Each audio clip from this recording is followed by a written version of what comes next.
Well, welcome back into the farmhouse kitchen, and this afternoon we're going to be running you through making this very quick and easy blackcurrant jam. These are our homegrown blackcurrants. You'll see this mixture contains all different sizes, shapes. We've got most of the right ones or unripe ones out. There's a few red ones in there which are going to be a bit sharp. But this is a 50-50 sugar and fruit jam. So the beauty of this is if you're picking the crop as it develops or ripens off the bushes, you don't have to have a set quantity for it. So whatever amount of fruit you've got, you just match that 50-50 with an equal amount of sugar. And it cooks incredibly quickly and sets incredibly quickly because these are quite acidic. So let's crack on with that. We've got our pan here which we've just put onto the heat, and we're going to just simply add all of the blackcurrants. Thought I'd got all the leaves out. You never quite get all the leaves out or stalks off. Let's just have a little pick through that. That's better. Giving it a good wash, drain them, and they just go straight into the pan now, onto the heat, and they will render down very, very quickly.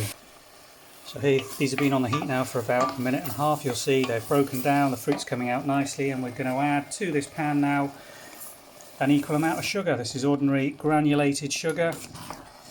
There was 700 grams of fruit, and we've added 700 grams of sugar, and now all you've got to do is stop that from catching and work the fruit juices through, and it will dissolve into a bubbling cauldron of red fruit filled jelly in about a minute and a half. So let's bring you back and show you that when it's ready.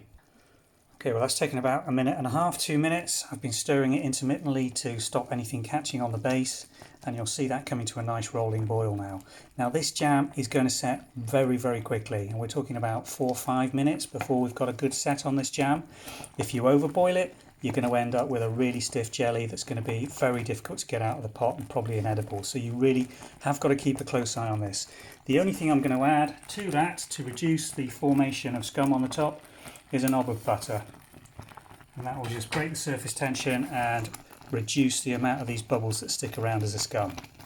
This is ordinary granulated sugar. We're not using anything fancy. You don't need sugar making jam for this, not with blackcurrants, because the acid levels are nice and high.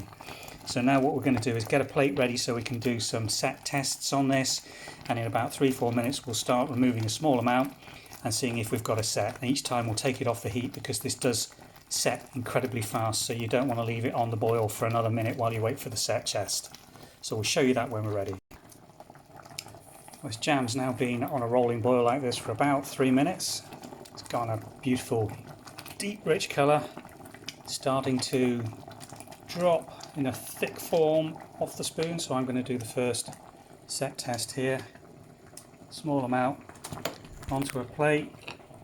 Move that into an area where we can just pop it on a little bit of an angle so it forms a dollop, and we'll just give that a couple of minutes to cool. In the meantime, I'm going to take the jam off the heat because I don't want that cooking any further until I know whether we've got a set or not.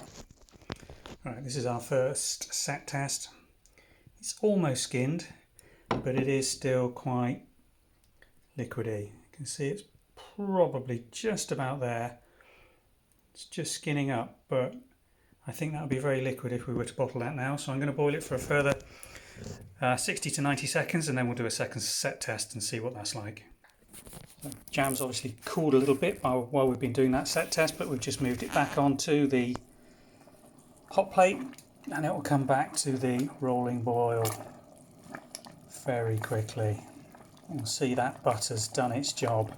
Before we started boiling it again, there was hardly any scum on the surface, which means it's going to bottle very cleanly. So let's just leave this now for another 90 seconds, and then we'll sample again and repeat the setting test on the plate. Another 90 seconds, and it's really almost coating that spoon beautifully now. Colour's darkened, very little froth, so perfect timing for a second sample onto our cool plate. Just put that over there, and while we're waiting for that test, we'll just remove that from the heat. Look at the beautiful colour on that. Wish you could smell the aroma in this kitchen. Blackcurrant jam is one of the most wonderful and quick things to cook. So let's wait for that jam to cool down on the set test, and we'll see if we've got an adequate set to start bottling. Well, here's our second set test, and that plate is now on a vertical, and you can see we've got a nice set on that. It's skinning nicely when we push it, cleaning off the plate, starting to stick to my finger in dollops. Great thing about doing the set test is you get to taste the jam, which is gorgeous.